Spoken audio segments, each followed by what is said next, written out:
One woman, one mission, shining light on corruption. This is UncoverDC with your host, investigative reporter, Tracy Beanz.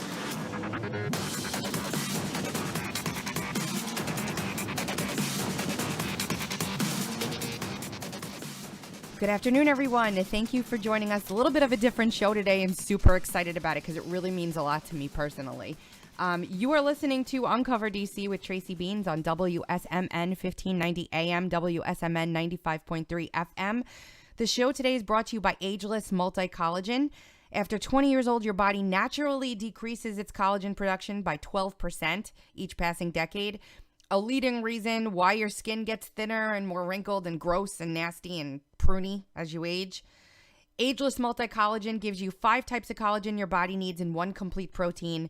It is an amazing thing because you scoop it into your coffee, you can't taste a thing, you drink it, and you notice a difference. Non-straw EE hair, your skin gets more supple. I use it every day. I'm not kidding. This is like legitimately the best thing ever. Get Ageless Multi-Collagen for 51% off plus free shipping by going to healthwithbeanz.com. The link is available in the description box below.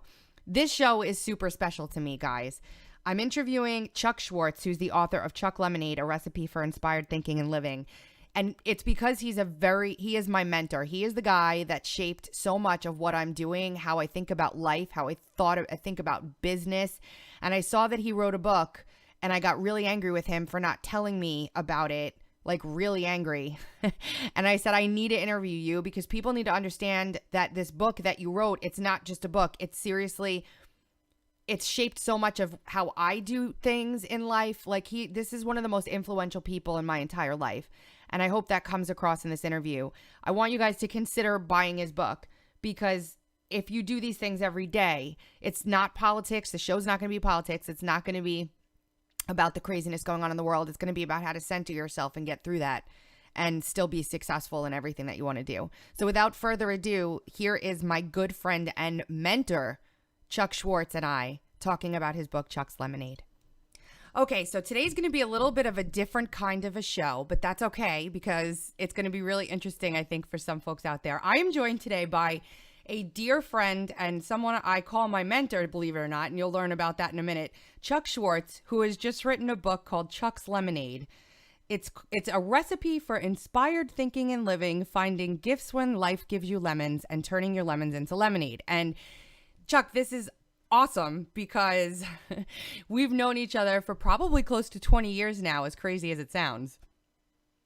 Yes. Good morning, and thank you for having me on. And I'm very, very excited to be here talking with you. And yes, reconnecting after many, many years. Yes. Yeah. So I want to go through. The book is amazing. I just finished it. It's really a way of life, less than, confronting individual episodes that happen to you, although the skills that you talk about in the book help you to cope with those individual episodes. But you have been around for my entire adult life, and not many people know a lot about my early adult life, but I think some of the things that we went through together will demonstrate the skill set that you try to kind of bring forth in the book. Would you agree? Yes, and I totally agree with what you said about it being a way of life because, yes, there's a lot I talk about in the book, but in the end, it was this conscious and intentional decision to live differently and to, quite frankly, to live the life of my dreams that has made this all happen. So from personal experience, Chuck, I can tell everybody out there he's not kidding. Like, a lot of people write books like this and you don't know them. So you're like, yeah. But in your case, I know you and I know that this book is very true to life and it's what you've instilled in me to help me get to where I am, in even my career and in life in general. And I'm not even sure that you know how much you have affected my life over the years, but you'll learn today as we talk through this stuff. So thank you so much for spending some time with us. Absolutely. And I look forward to hearing more of your story because, again, we have catching up to do. Oh, yeah, we do. Absolutely. I found out that Chuck had written this book, Chuck's Lemonade, on Facebook, which bothered me immensely because I'm like, of all the people in the world that you should talk to about your book, it's me. What the? Why? So I met Chuck when I started working at a technology company on Long Island. He was their director of sales. That's the position that you had at the time, right? Yes. And I was a technician. I was I guess you could call it systems administrator. And I used to go out to all the clients and then like evaluate their networks and try and fix problems. But I found myself selling new stuff to people every time I'd go out. So I marched into Chuck's office when I was probably about 21. And I asked him to make me a salesperson. Do you remember? I do remember. And he kind of just looked at me and he was like, okay. But he helped me to grow professionally, to understand people, to understand business. And we became very, very close friends throughout that. So tell us what was going on. How I was there for your 40th birthday, Chuck. So when I was 20, that was 20 years ago, how old were you? So I was about 36 because I'm 56 right now. Yeah. So when you were 36, what was going on in your life, even though you found yourself there as a sales director in this company? Well, I had, at around 30, I had begun to make a transition out of a life and a career, if you will, that I really didn't like very much. In fact, I talk about it in the book. I hated it. And so I had 3 children. I was married at the time. I was a homeowner on Long Island in New York. I had not finished college, and I found myself at around 30 in a place I really wasn't happy and didn't want to be. And at 34, just a few years before you're talking about, I graduated college, going back to school at night with 3 very, very young children and all the challenges that come with doing that. But was able to transition and make the career change that I was so looking for, a more professional career. And thankfully, the company that we're talking about, actually, it was a company before that. The company we're talking about acquired that company, but this company took a chance on me, saw something evidently that they liked and could latch onto, I guess. And then, the rest, as they say, is history. Yeah, tell everyone your career you left though, because they'll have, you have to understand Long Island is a very expensive place to live. I can attest to. I left there myself too. You were doing construction. Yes, at 20 years old, and without really a lot of direction and really understanding what I wanted, I chose to leave college and took a union construction job. If anyone knows me, it's the complete opposite of anything I am and what I do. And but I wound up doing that for almost 15 years. Built something there that that satisfied me as much as it possibly could.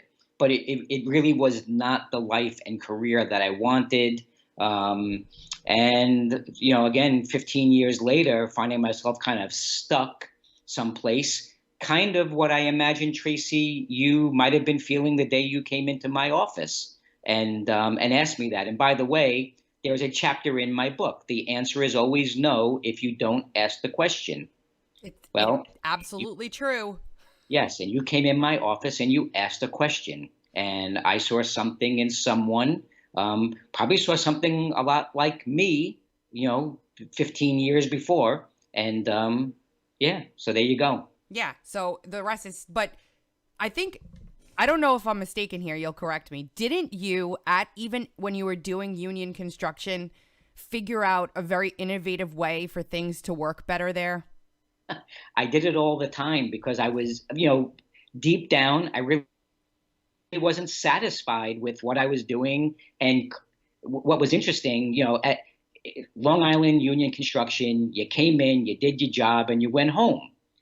That wasn't good enough for me. I was always looking for ways to innovate, do things better, do things different. People looked at me like I had 6 heads Why can't I just come to work and do my job and go home? And that's because that's not what I do. So yes, I took a very manual, very archaic company, and this is back before the PC. I actually coached them into purchasing and implementing their first computer system. This is back in the IBM green screen days, long before this thing called Windows and the PC was ever invented. So, but yes, I was always, I wasn't satisfied. I deep down wasn't happy, and I found ways to use my time to do things differently, and probably was living some of Chuck's Lemonade back then, long before this thing called Chuck's Lemonade was ever, before it was born. And, I'm only pointing this out because as I read through this book, I realized that, well, he might not even realize, because he's just in this, that he was doing X, Y, and Z, and might not have, because a lot of the things that you said in here, it's written as though, over time, these are things that you've learned and things that you've started to implement because of the challenges that may have come your way or things that you just weren't happy with in life. But you were subconsciously understanding this way before you sat down to, make the changes, I think, that you made. And we're going to get there because we have some time to talk about this stuff, and I find it super interesting. So go ahead. I was going to say, it's really funny, Tracy, because you just made me think of something that I haven't thought of in a long time. But now let's go back to the year 1985. And again, yes, this is Long Island construction, heavy union environment. You came in, you did what you were told, and you went home. And then there was this thing called winter on Long Island, and cold weather. And you didn't do construction in the winter and in cold weather. And that meant that the union guys got laid off, and they came back in the spring. And when I was told that, this is going back to my first year there, I'm 21 years old, I looked at them and said, "What? You're sending me home? What do you mean?" Well, I actually created a job that year there so that they couldn't ever send me home again. And I never got laid off again for another winter. I worked straight through summers and winters for the next 15 years. And, everybody is in the grind a lot of the time. People are in the grind. They're not able to separate themselves from like the rat race. And the way you approached everything was very different than anyone I'd ever met before. So when we first met and I said I wanted to be a salesperson, you sent me to Sandler. Do you remember? Now I do. It's funny because you reminded me a lot of this stuff, but yes. And I remember why. Yes. So you sent me to Sandler because Sandler was not sales. It was conversations. It was listening. It was storytelling. It wasn't your typical like used car salesman sort of a way. It was really a communications class. And you sent me there because it was the way that you had taught yourself, if I'm not mistaken. Correct. And, because of that, you were constantly always telling stories, and they all made sense. It's sort of the way the president does it, to be honest. But we've like talked so much, and I've learned so much about you because you're constantly telling stories, and you're an amazing person, to listen to because you're so interesting. So for a while, everything was peachy keen. And then something happened, I guess, when you were close to 40, if my recollection serves me correctly. Explain what went on. Why weren't you happy? And what did you do to fix it? Well, so again, you're bringing up memories, and some of what you're asking is personal, and also some of what you're asking is professional. So I could answer either, or I could answer both. Well, the way things were, Chuck, with us and with where we were, I think family or personal and professional very much crossed across one another. Mm-hmm. Answer both. Okay, I will. So from the personal side, as I mentioned before, I was married. I had 3 children. Of course, they were growing or had grown at that point, but they were still young. And from the personal side, and I share this in the book, so I'm going to share it freely now. I had truly built a life that I came to be uncomfortable with. It wasn't right for me. And I say the words "for me" kind of in parentheses, because it doesn't mean it wasn't right. It just wasn't right for me. Tracy, you reflect on it, right? We lived on Long Island, very expensive place. I found myself living a life where, I was constantly, if you will, keeping up with the Joneses, heavily in debt, and just, for lack of a better word, woke up one day in a life that really wasn't serving me any longer. What's interesting, because you really just brought it up in now also, was the work side of things. Around the same time, I truly felt the same way at work. I think I had run the work I was doing where we were working had sort of run its course. And I felt something inside that it was time there to also make a change. I guess in general, it was this, this all had built up inside of me. I didn't really think about it from the work side as much as I guess on the personal side. But in the end, yes, I guess, in a phrase, it all came to a head, and it was time to do something very, very different. And I talk about, in the book, there's a chapter called "Jump into the Deep End of the Pool." Sometimes you have to, get comfortable being uncomfortable. And sometimes you have to just jump into the deep end of the pool. And I did that personally and professionally. So during this time, we were basically, I don't know if you remember this because so much has happened, but in my mind, as I remember it, we were like inseparable. I spent a lot of time with you all day long. I spent a lot of time with you after work. I was going through my own personal stuff at the time. I was young. I was very good friends as well with your now wife, Renee, who also worked at the company where we both worked. And you guys were kind of like my surrogate family in a way. You taught me a lot about life, about being happy, even though you might not have been very happy. There were times where you were, and you could see that. You know what I mean? So we spent a lot of time together, and the company changed quite a bit. And it was frustrating because I think we're very much alike. We are always striving to do better, to do something different, to do something new. And when you have a ceiling over your head where people above you don't agree with that and don't want to implement innovation and don't want to implement change, you're stuck in a box, and you start to kind of drown in that box. So when you left that place, it was sort of like a door for me as well. And you would stick around for the next, 15 years or so, even if we weren't working together, helping me to open doors. And, you were going through your own stuff, which we'll still continue to talk more about. Again, you just wrote this book, Chuck's Lemonade, A Recipe for Inspired Thinking and Living. And there's a longer subtitle, but it's great. You opened doors for so many people. You might not even realize what you were doing. When you left that company and you went to do the next sort of thing, what was it like for you? Was it like freeing? Was it scary? What did it do to help you start realizing some of the things you teach in the book? Well, it's interesting, Tracy, because you bring up a lot just now. First of all, at the very lowest level in this, change happens. Change happens all the time, and we can either get stuck and not embrace it, or we can embrace it. And clearly, I was going through a change, and I chose not to be stuck and to make a change. And you're right. The place where we came from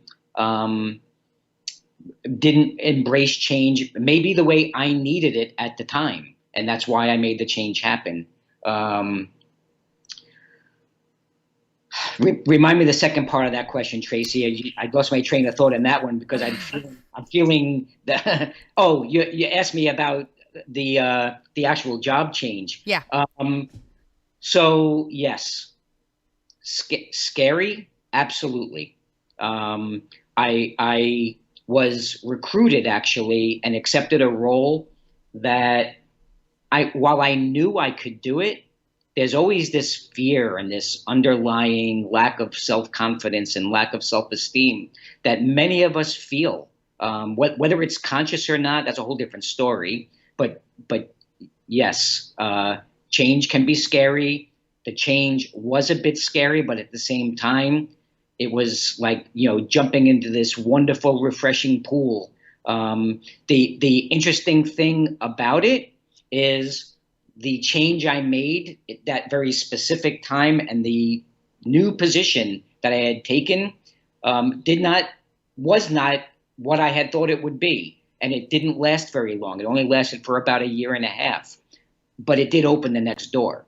So I guess in all of this, it's a learning to be open to change. I learned a really important lesson during this time, Tracy, and I'd love to talk about it for a minute because I mention it in the book, and I think it's very important right now for where we are in this conversation.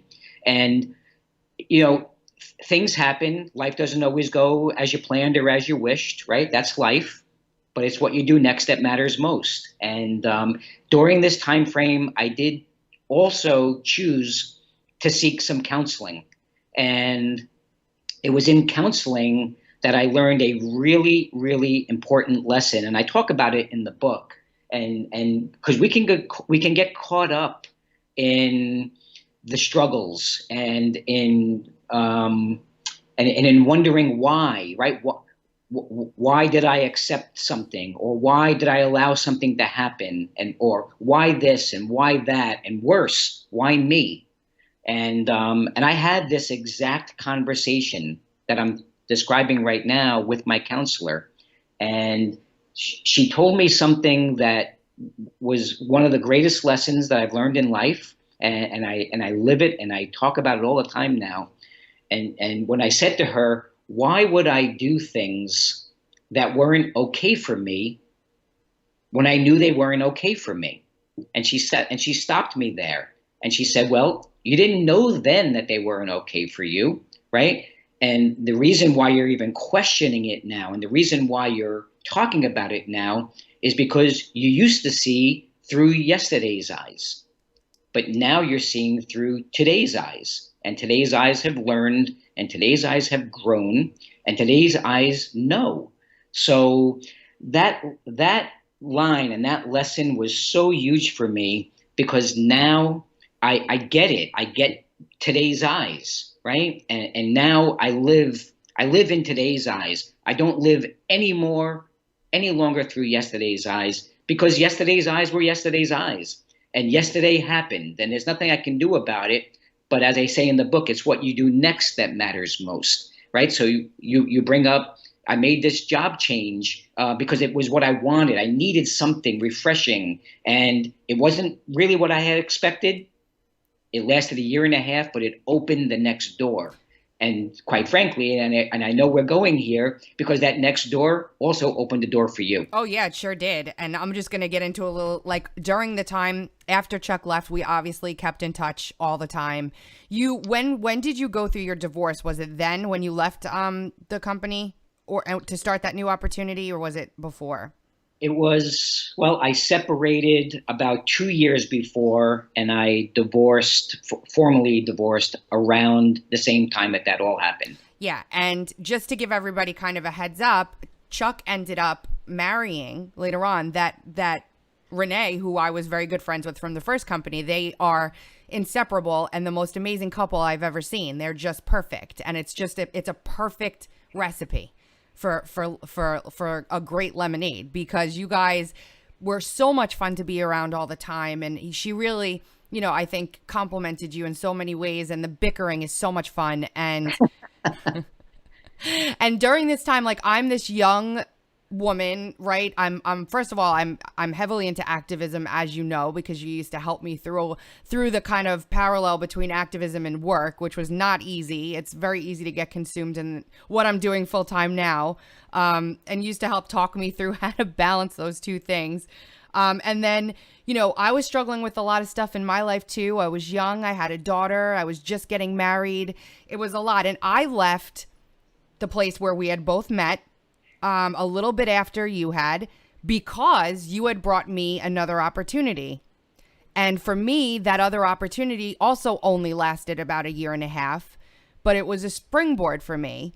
And this story we're about to tell is absolutely insane, because throughout all the stuff you would tell me, you would talk about, and people might think this is wonky and crazy, but it really is how success is made. Picture what it is that you want. We used to make the vision boards together.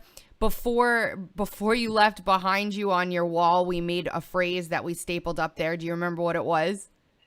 It is what it is. That's exactly right, because that's what Chuck says all the time, because it's true.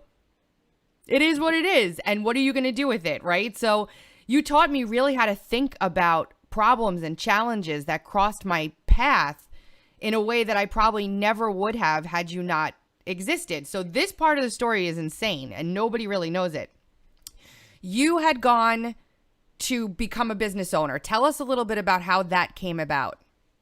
So great stuff. I made that job change that we talked about, and the company that I went to, after about a year and a half's time, things weren't working out as I planned or as I wished. And as I say in the book constantly, it's what you do next that matters most. Well, there was a company that I was doing business with.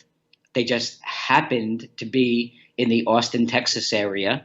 And, I had, born and raised in New York, lived in Long Island my whole life. So I just happened to be having a conversation with them when I was asked if I would be interested in making another change and doing something different. But the caveat would be I'd have to go to Austin. And, at that time, as you say, yes, I was with Renee, and we talked about it and talk about getting comfortable being uncomfortable. We chose to look into this opportunity. I personally, by myself, moved to Austin without Renee. We commuted back and forth on the weekends to visit each other, but I chose to dive in and see if I could make something happen. And as you say, yes, within a year's time, was successful enough that I was no longer an employee, but now I was part of the business ownership. I was 1/3 of the business. And with that success, Renee moved out to Austin and we built a house, and we started a few years of some very successful work, probably some of the most successful and fun work of my professional career. During the time that was all going on, I was basically still on Long Island, drowning like you probably had done in debt and misery. Drowning. You know what I'm saying, having come from there. Like, not many people understand the struggle. Before I even get into my side of the story, looking back at it, if you had any advice for people that are drowning in this sort of financial nonsense, not financial advice, but life advice, how would you coach them through getting through that? Because you did it.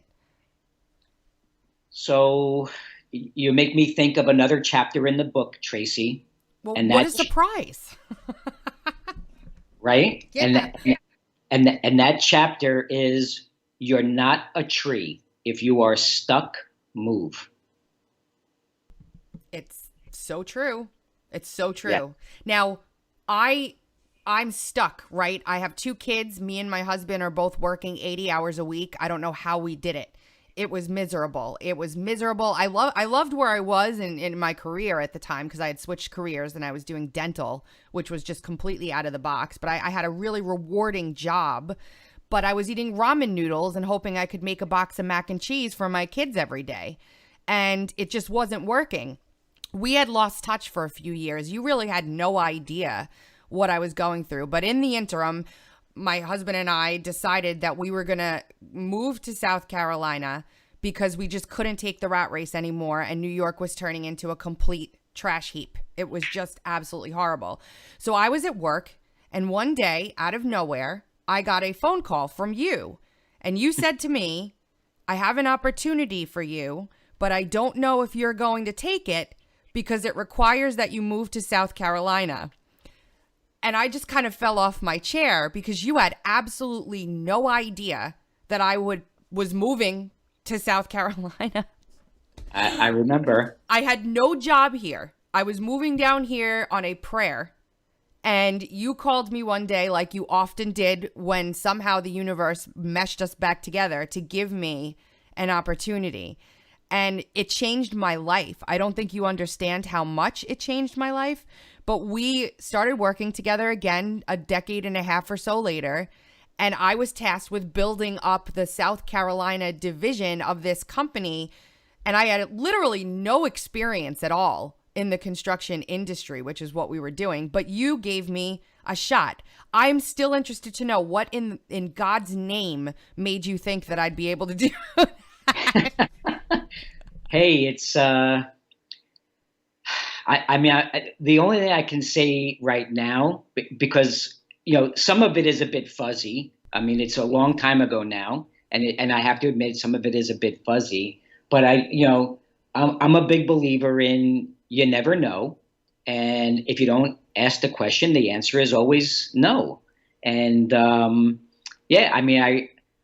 remember making that phone call. So, going back a little bit, yes, we always worked well together. I so enjoyed the teaching and the coaching and the mentoring part of what we did together. It's such a big part of who I've become as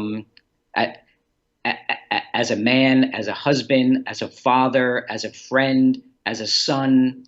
It's such a big part of who I am today. I so enjoyed that part of what we did. That phone call came naturally to me, right? You embraced it, you loved it. And I trusted that you would be able to do what I was wanting to do. It was a little bit of background here. So the software company that we're discussing right now was a national provider of software, and I became aware that a big breeding ground of opportunity was in fact the South Carolina area. And I remember calling you and saying, hey, not sure what you're up to or what you're doing, but, I have this opportunity and I'd love you to, consider taking a shot at this. And look what happened. Oh my gosh. So I jumped, it was fast. It was okay. You need to be down there in a month. And my house was not built here yet. And I packed up my family within 2 weeks and we moved down to here, and we moved in with my parents. It was me, my husband, and my 2 kids living with my parents for about 6 months while my house got finished. And I started working for this company, and it was the most rewarding experience because I had to figure out how to make something out of really not much at all. And not only that, I was coming from New York, and I had to learn how to integrate with good old boys in the South. And it was one of the reasons, Chuck, that I was able to ditch a lot of my New York accent, which prepared me for what I'm doing right now. Because can you imagine if I sounded the way I did back in New York, trying to do a radio show? I can tell you that I have personally, experienced the same exact challenge that you are describing. So I know exactly what you're saying. Yeah, so I had to, you had to fit in. I had to learn a different culture. I had to, and it was such a rewarding thing, and we were doing great. And, we were closing deals, and we were getting to know people, and we were traveling, and I learned the state, and I learned all about it, and it was just a beautiful thing. And then all of a sudden, one day, now, granted, my husband wasn't working down here. I took my whole family here, built a house, had a mortgage. This was my career. All of a sudden, one day, what happened? Oh, Tracy. So the unthinkable, right? You are describing, a time when you're right. The company was seeing great success, as I mentioned before. I was probably experiencing the most rewarding time of my life from a professional aspect anyway. It was fun. It was exciting. We had just gone through the first capital raise. We raised money. We brought in investors, and it was just fun, exciting stuff. I had been asked to speak nationally a couple of times, and I was exactly where I needed to be from a professional side, which so fed the personal side. Life was awesome. And then, as you just said, the unthinkable happened. My business partner chose to take the success that we had enjoyed, and he chose to lie and steal from us. And in a moment, what seems like just a moment, when I say the unthinkable happened, yes, it all came crashing down. And one of the most difficult things that I've ever had to do in my professional career was make a few phone calls, and one of them was to you, to let you know that what we were doing and what we had experienced had just come to an end, and this chapter was closing, and we all had to find the next chapter, me included. Yes. And it was a scary time, but I had ideas. And the only reason, and I'm trying to stress this without getting too ridiculously personal, but the only reason that I was able to kind of reinvent myself here and kind of put my nose to the pavement and figure out what I wanted to do that would be rewarding was because of all the things that you had taught me about business, about life, about going for what I wanted, about the fact that there was nothing stopping me, that if I really wanted to do something, that I could. And, you know, the little things that you taught me too about business and people and all of that really just came all into play. And you felt responsibility to get me something else because you had brought me here. And you tried, but at the end of the day, I was fine. I ended up being okay, and I did it myself, which I think is a testament to you, to be honest, because if it weren't for you, and if it weren't for you kind of shaping those 20 years of my life almost, or now 15 it would have been, I would never have had any of the opportunity that I'd had. I would never have learned any of the hard lessons and rewarding lessons that I'd learned. And you went on your way, and I went on my way, and my way ended up where I'm at today, which is a business owner, which I've still called you for little bits of advice on, even though we haven't talked so much in the past year or so. I'm a business owner. I'm doing exactly what I'm meant to be doing in life right now, and it's the most rewarding thing ever. And you talk about that a lot in the book too. So where did you go after that? And how did you end up where you're at right now? So it's all good, interesting stuff. But first, before I tell you that story, I want to go back and say, while I truly appreciate all the kind words, and if it makes me feel really good to hear your confidence and your happiness and for what you have, but you get all the credit, Tracy. You did the work. You accepted everything. You were a sponge. You learned. You knew I had a very distinct way of doing things, and quite frankly, nothing in life is perfect, right? So nothing works all the time, but when something works a lot, you learn to go with it because you have that. You trust, right? You trust your process. You trust that if you do the right things enough, the good things are going to find you. So you get all the credit for that because you chose to be a sponge. You chose to learn. So to answer your question, I made all those phone calls. Very, very difficult phone calls to people that I had asked to join me in this quest and to now be part of the fallout from it. And but there was a relationship that I had established, and it was with a company that was actually located up in the Northeast. They're a national company, but headquartered up in the Northeast from where we started from. And I had built a very strong relationship, specifically with a gentleman named Joe Natarelli. And, so Renee and I look at each other and we are wondering what we're going to do next. We take a trip to a place called Hilton Head Island in South Carolina. A few years earlier, we had bought a foot in the door property there, a small condo, knowing someday our dream and our goal was to retire there. And we're not at retirement age yet. So, but we go there and we visit Hilton Head, and we brought a little wooden box with us, Tracy. And in that little wooden box, we wrote down all the things that weren't right at the time. What had just happened with the company, other fears, other challenges, all the things that we wished would go away. We wrote them on little pieces of paper. We put them in the little wooden box. We stood on the ocean in Hilton Head Island, and we threw the box into the water, and we said goodbye to it. And at that moment, Renee turned to me and said, "What are we waiting for?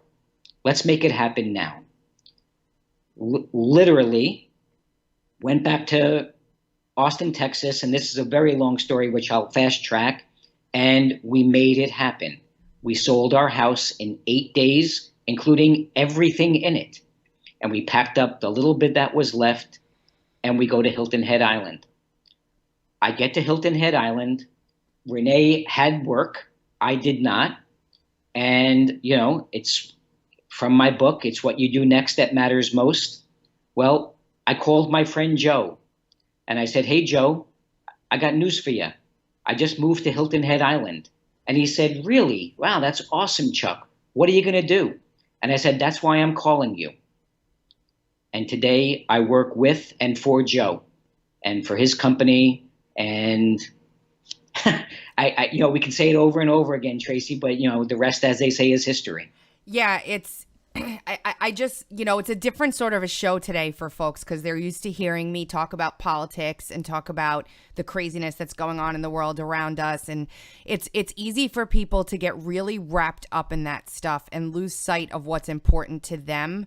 And, you know, a lot of the times it's looked at as selfish if you focus on yourself. And I'm guilty of this too. I don't focus on myself nearly enough outside of my professional aspirations, because my professional aspirations happen to also fall in line with my goal to save this country and to fix it and to make things better for my kids, which is an interesting sort of tapestry to weave together. But it's so important if you are in a place where you're not happy and you're hating your job and you're hating where you live and you want to get out, but you can't because you feel like you're stuck. There are things that you can do and put into practice slowly every day that can help you to look at the world a little bit differently. Because when you heal yourself, you know, you can do amazing things for other people and you can do amazing things in general. So you got through some hurdles when you made that move, a couple of different setbacks, if you will, in a way. What did you do to keep yourself like forging forward, and what will people find in the book to help them get out of that rut that they're in, that kind of circle? Well, it's all great questions, Tracy, and all great things. You know, you touch on something that I feel dearly about.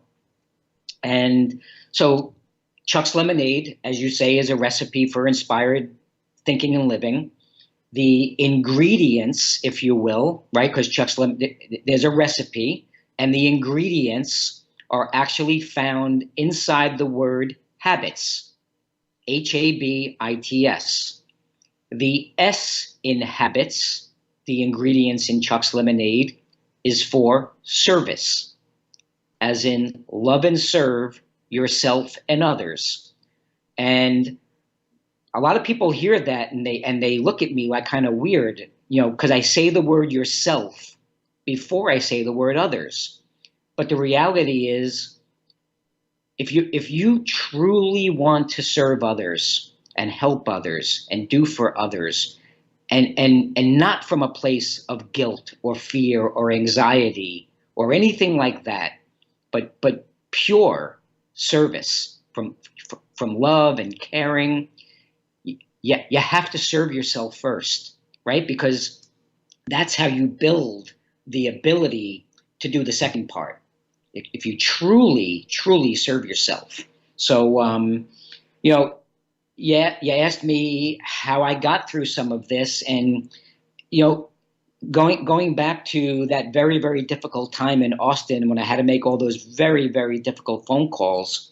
It was a very, very tough time, but there was something I did there that really made the difference. And I was angry.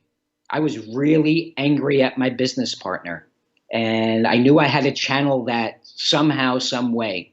So I started this practice of getting up every day and writing in a journal. And that began a practice that I still do today, every single day. The first thing I do when I get up in the morning, I do it before I let any noise, right? Noise interfere and prevent me from doing it. And noise is all kinds of things, right? Noise can be turning on the news and listening to the chaos that's going on and arguing with people on social media or any other quote unquote noise. But I began this practice of journaling. And rather than channel negative energy, I began answering 2 questions every single day. The first question, what am I grateful for today? The second question, what would make today great? And I started thinking about all the things I had and all the things I loved. And I didn't give any thought to the things I didn't have and the things I wished I had. And after I found that gratitude, I then channeled that into what would make today great? What are the things I can accomplish today, no matter how big or how small? What can I do today to make today great? And doing those 2 things started more thoughts and more journaling, if you will, because now Tracy, you said a while ago in this conversation about, telling stories. And yes, I like to tell stories. I sold by telling stories. And I started to write stories about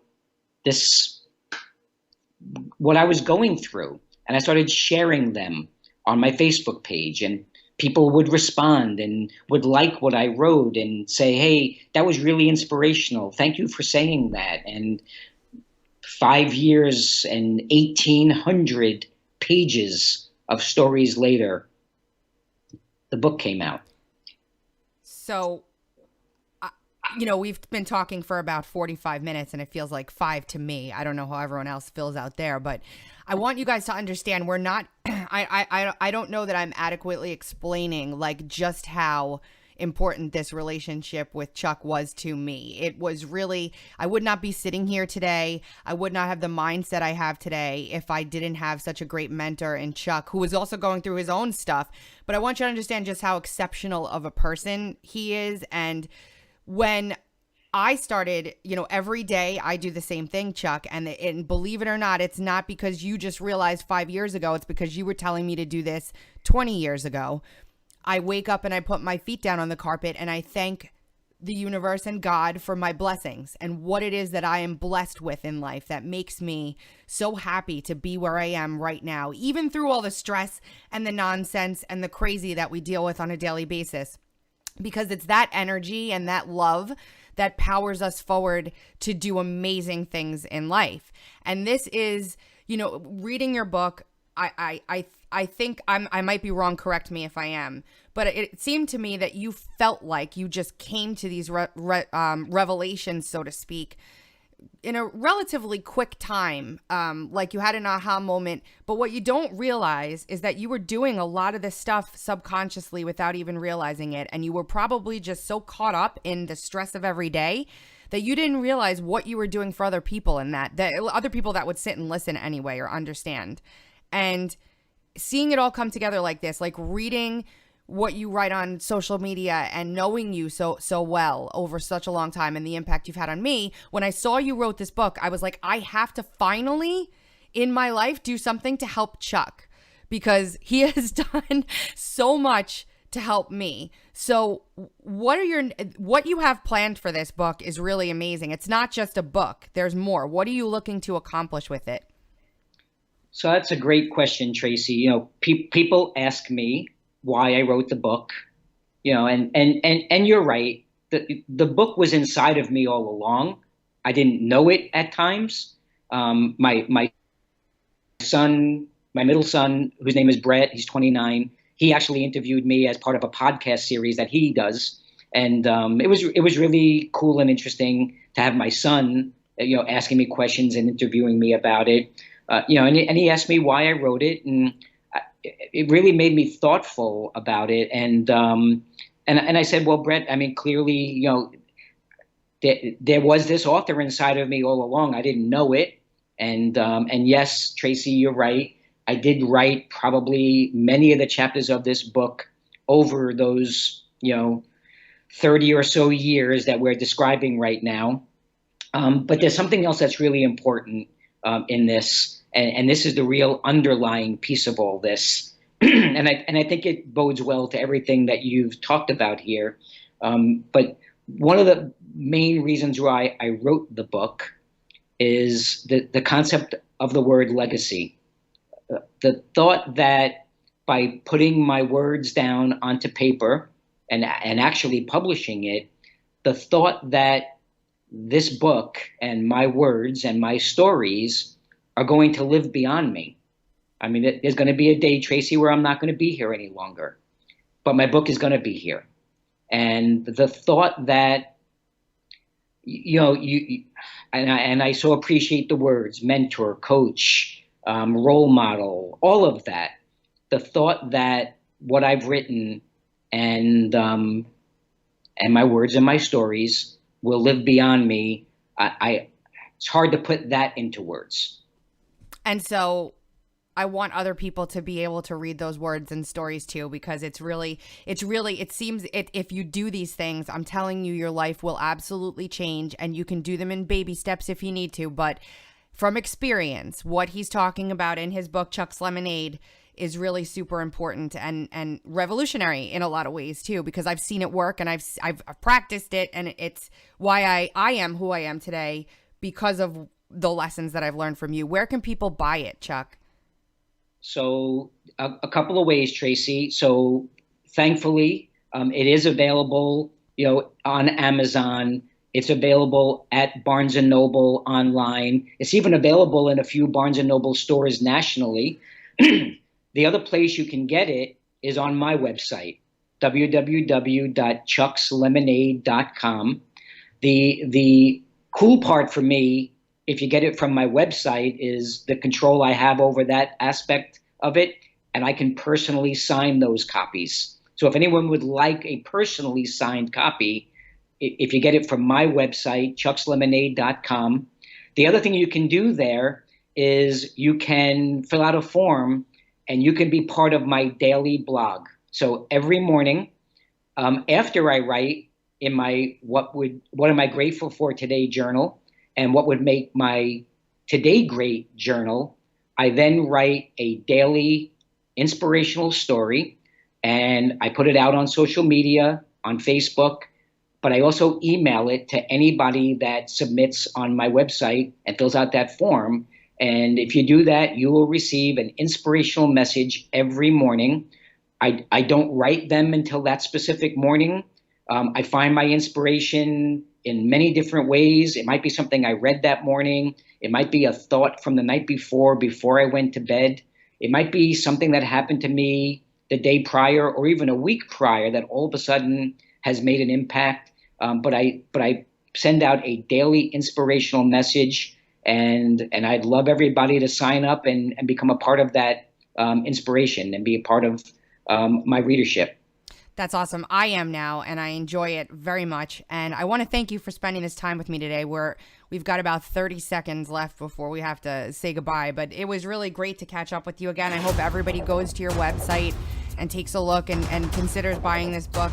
It's a tiny, teeny little investment into something that will really change your life for the better. Chuck, thank you so much, and we have to get together in person very soon. For hardworking Americans, Uncover DC with Tracy Beanz on WSMN, AM 1590 and FM 95.3.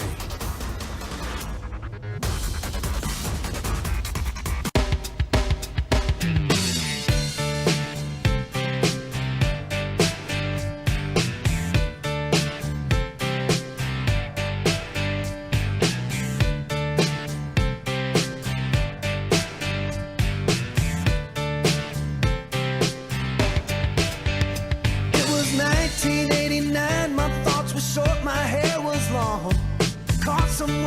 sweet